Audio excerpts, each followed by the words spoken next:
रे छौरा लकवा वाला रे छौरा लकवा वाला रे छौरा लकवा वाला गेले गजुमा दे कोन हाला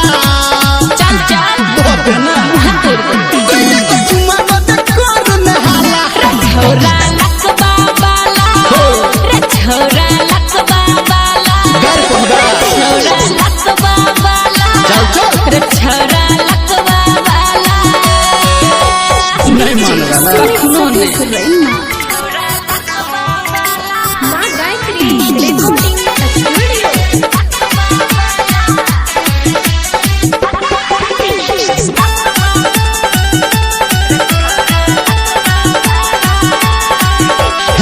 चल बाजार आई शॉपिंग करे तोरा रुपया में बाजार खसेबो हाँ से किया अहिना चल बाजार आई शॉपिंग करे तोरा रुपया में बाजार खसेबो गजब चाहिए के ढाला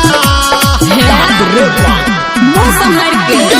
गजब चाहिए के ढाला रे छौरा लकवा वाला चुपला रे छौरा लकवा वाला घर को भागे छौरा लकवा वाला रे छौरा लकवा वाला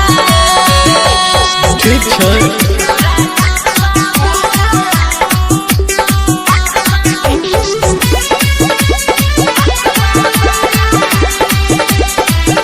म्यूजिक बाय गुड्डू राज।